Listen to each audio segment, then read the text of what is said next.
Hey YouTube, good to see you all again. Thank you guys so much for your continued interest in the series. Really enjoying reading for you guys, and I'm not planning on stopping anytime soon, so hopefully you're all still enjoying. Make sure that if you do, you are free to subscribe and ring the bell, as well as like the video, because it does help the channel grow a lot, and I really want to be able to grow and bring you guys more content here. For now, we're going to get back into the Encyclopedia Eorzea Volume 1. We still have a good amount of 2.0 to go. I have a feeling we should be able to make it into 3.0 today, so I'm looking forward to it. We're going to be starting with Defenders of Eorzea.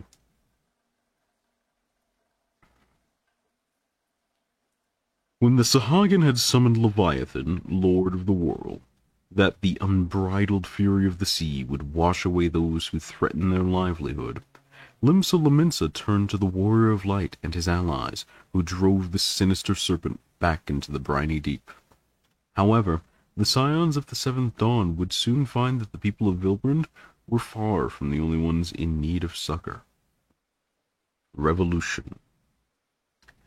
In the wake of the Doman's failed bid for asylum, deep-seated tensions between refugees and Ul'Dan citizens quickly worsened. The manner of the Syndicate's refusal to accept the Domans emboldened the nativists, and the refugees rallied in protests, some of which grew violent. However, in light of how well armed the refugees were, suspicions were raised that the riots may have been instigated by outside forces, and a joint investigation by the Scions of the Seventh Dawn and the Immortal Flames soon yielded a suspect, a merchant in the employ of Teleji Adeleji. There are men and women who will not scruple to set the world ablaze in the pursuit of power. Teleji Adeleji was one such man, having orchestrated the refugee uprising and its inevitable failure from the start. General Raubon and the Sultana concluded that he intended to exploit the chaos in order to gain control of Cartno Flats, a disputed territory, by the way of the Cartno Reclamation Bill, a proposal to annex the region so that refugees might there establish permanent settlements. In truth, however, Teleji Adeleji's aim was not to claim the Cartno Flats itself, but what had once been buried deep beneath it. Omega, an Allagan creation not unlike the Ultima weapon, which had been laid bare by the destruction wrought by Bahamut during the Calamity. Allagan inscriptions indicated it was created to contend with the Dreadworm himself, and were someone to harness the power of this relic, they would have the strength to subjugate all of Eorzea, or so it was feared. How precisely to administer the ruins had been a point of contention for some time, which is why each nation maintained a military presence in the region and regularly engaged in what could be charitably called war games. Ultimately, even should the situation remain unresolved, it was the Alliance leaders' hope that this chaos would serve to dissuade any outside parties from venturing too close. Alas, despite uncovering Teleji Adeleji's role in recent events, the Sultana and those loyal to her could do nothing to bring him to justice, for without incontrovertible evidence of a crime, any aggressive action would only play into his hands. The Lord of Levin. With the unrest in Ul'dah quelled for a time, the Scions of the Seventh Dawn once more turned their attentions to Gridanium, where it was believed that the Sylphs had summoned the primal Ramuh. As the Beastmen had rarely exhibited signs of aggression towards their neighbors, Kane Senna held hope that their patron god could be persuaded to forego hostilities. She bade the Warrior of Light and his allies seek an audience with the Lord of Levin, and after engaging with the Sylphs, the Scions eventually succeeded. Ramuh was quick to condemn Gridanian and Garlean alike, proclaiming that the good intent of one did not excuse the misdeeds of the other. But though initially dismissive of the Scions' attempts at mediation, upon learning that the Warrior of Light was in possession of the crystal he himself bestowed upon the Sylphs, the Lord of Levin elected to suspend judgment until the Warrior of Light himself underwent a trial by combat. Thus was he forced to strike down Ramuh, and in doing so, earned the right to champion the cause of peace in the Black Shroud. Unlike some other primals, Lord Ramuh was no raging avatar of destruction. He was revered as much for his wisdom as his strength, serving as both arbiter and guardian to his children, the Sylphs. The Crystal Braves. Despite the Eorzean Alliance's declaration that the Seventh Astral Era was at hand, and that the realm had entered a new period of peace and prosperity, recent events had made it clear to Alphonse Levieux that nothing could be further from the truth. He concluded that it was necessary to establish a realm-wide grand company. But while the three nations' leaders were not opposed to the idea itself, endless deliberations over its implementation slowed progress to a crawl. In order to demonstrate the efficacy of such a company, and thus encourage the leaders to come to an agreement, Alphonse then proposed the creation of a smaller, precursor organization, the vanguard to a future united Eorzea. The Crystal Braves would operate beyond the limitations of nations and borders in order to tackle the root of the primal threat and effectively counter the schemes of Ascians. Comprised of valorous men and women recruited from all across Eorzea, they were to answer directly to the antecedent of the Scions of the Seventh Dawn herself. At the organization's inaugural ceremony, Crystal Brave Commander Levieux delivered a rousing speech to the fledgling guardians of Eorzea, who raised their voices and declared as one, they would fight for the freedom of all. Dreams of Ice. The lofty ambitions of Alphonse Levieux had at last been realized, and the newly formed Crystal Braves now stood as the vanguard for a united Eorzea.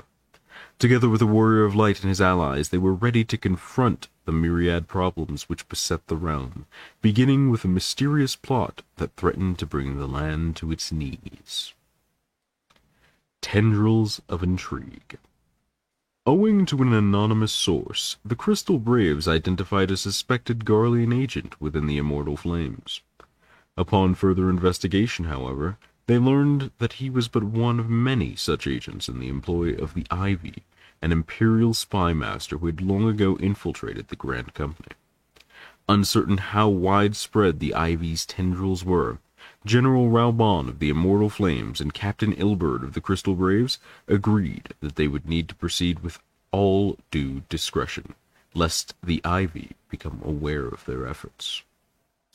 Meanwhile, in the northern lands of Corythus, the city-state of Ishgard, which had for so long kept her neighbors at arm's length, reached out to the Scions of the Seventh Dawn. Sir Aymeric de Borel, Lord Commander of the Ishgardian Temple Knights and Viscount of House Borel, agreed to treat with Alphonse Levieux and the Warrior of Light at Camp Dragonhead, at a meeting hosted by Lord Harchefont of House Fortem.